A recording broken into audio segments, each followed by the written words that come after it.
buenos días, ¿cómo están? Bueno, vamos a continuar hablando sobre historia argentina. En esta oportunidad vamos a desarrollar los acontecimientos que tuvieron lugar a mediados del siglo XIX. Bueno, uno podría pensar que luego de la derrota de Rosas, del triunfo de Urquiza y de la sanción de la Constitución, los argentinos llegaron o alcanzaron la tan ansiada unidad nacional. Bueno, en realidad esto estaba todavía muy lejos de concretarse.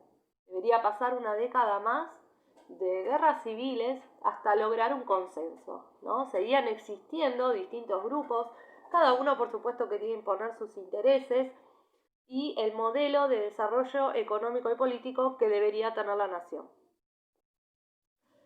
Volvemos a 1853. Ustedes saben que en ese año se sancionó, la Confederación Argentina sancionó la Constitución Nacional.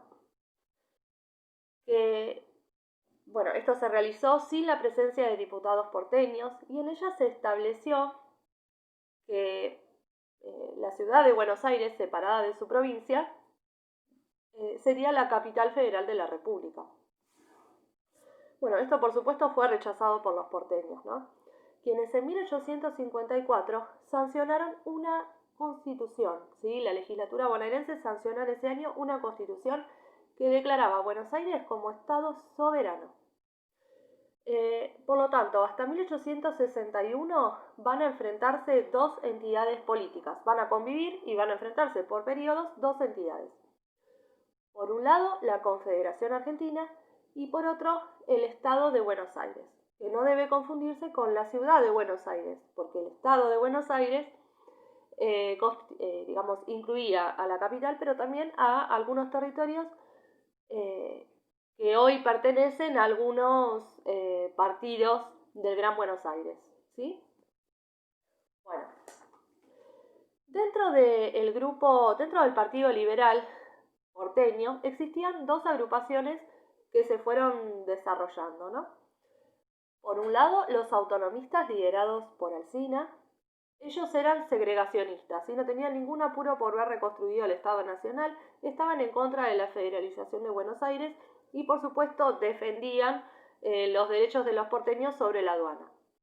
Por otro lado se encontraban los nacionalistas, liderados por Mitre y también por Sarmiento, quienes en realidad defendían las ideas federales, pero creían que Buenos Aires debería tener un lugar privilegiado, ¿no? Dentro de la Confederación. Estos son los dos grupos que van a gravitar en este entonces.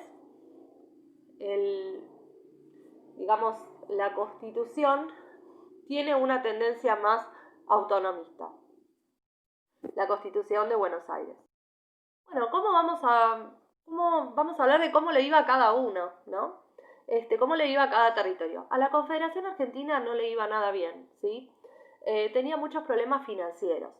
Las regiones más prósperas dentro de la Confederación eran Entre Ríos y Rosario, o en realidad Santa Fe. Rosario era el puerto, ¿no? ¿Por qué? Por la producción agrícola, ¿sí? Que había experimentado una expansión, por lo tanto esto les dejaba ganancias, pero no eran tan importantes en volumen como para poder generar una bonanza económica en toda la Confederación. El gran problema que tenía la Confederación y que tenía Urquiza era que el comercio exterior gravitaba en torno al puerto de Buenos Aires, ¿sí? Y el puerto de Rosario y los puertos de Entre Ríos no eran tan atractivos para los extranjeros, para los buques extranjeros, ¿sí? Porque la producción no era tan grande en volumen. Por otro lado, Buenos Aires era un gran mercado consumidor de los productos de la Confederación. Esto significaba que si se tomaban medidas en contra de la aduana de Buenos Aires, se corría el riesgo de que los porteños dejaran de comprarles, y esto generaría, por supuesto, más desocupación y pobreza de la que había.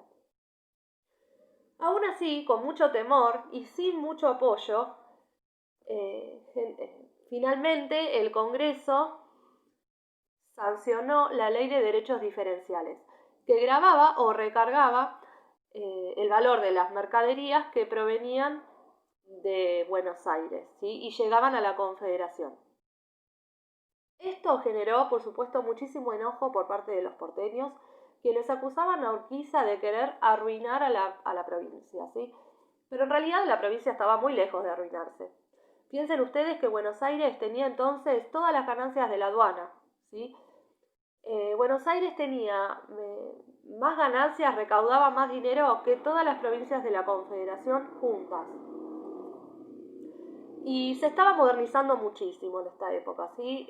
Ejecutó grandes obras que estaban vinculadas, por ejemplo, a las redes de agua corriente, al primer ferrocarril, a la modernización de la aduana, ¿sí? Así que a los porteños les iba muy bien. Pero bueno, esta ley generó, por supuesto, una tensión creciente entre la Confederación y los porteños.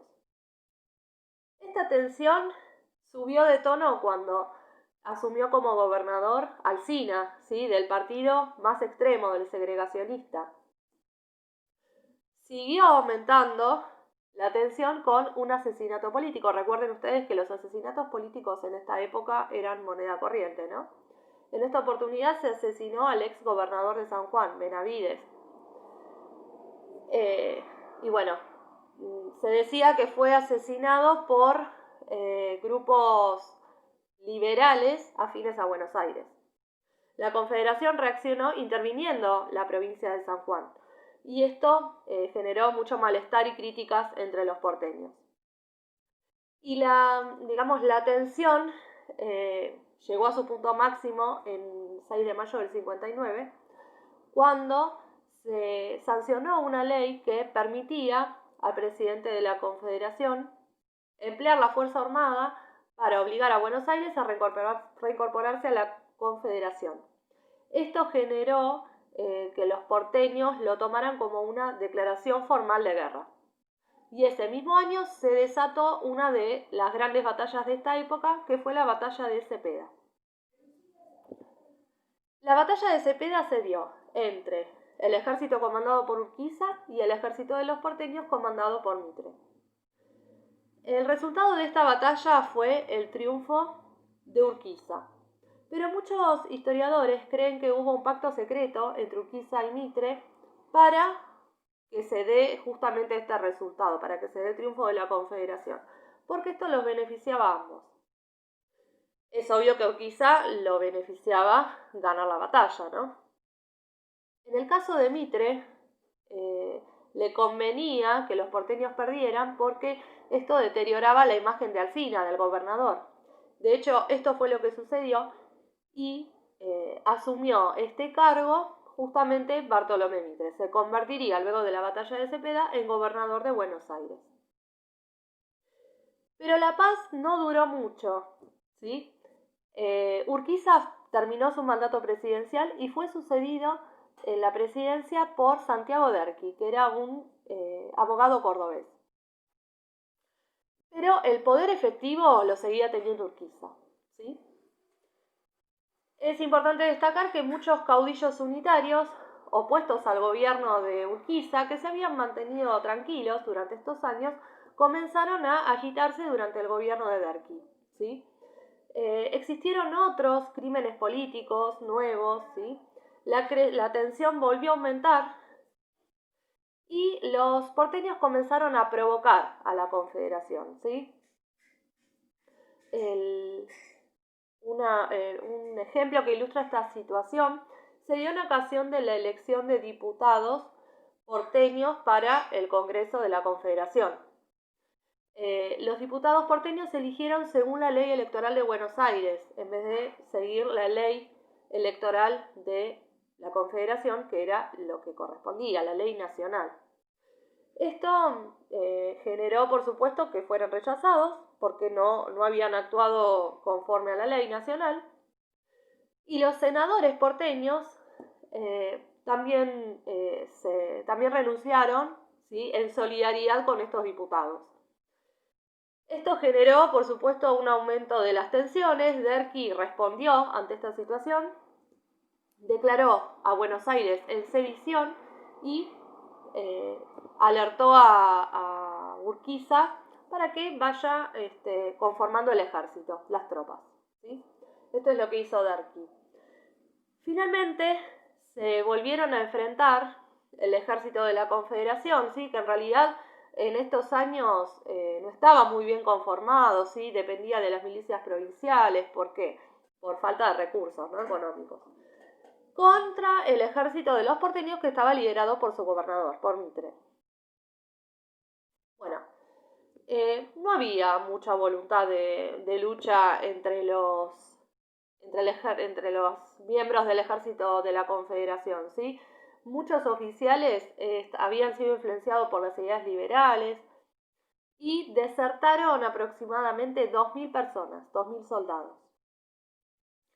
Bueno, la batalla de Pavón, que se dio al sur de Santa Fe, duró aproximadamente 2 horas, ¿sí? Digamos, el resultado de esta batalla fue el triunfo de los porteños, ¿sí? Se habla también, algunos historiadores hablan de un nuevo pacto entre Urquiza y Mitre para que esto sea así. Derqui terminó renunciando y se instaló, residiría en Montevideo. Y por su parte Mitre, al año siguiente, en 1862, se convertiría en el presidente de la nación argentina. En la clase que viene vamos a continuar profundizando en la figura de Bartolomé Mitre y por supuesto en su gestión de gobierno. Bueno, eso es todo por ahora.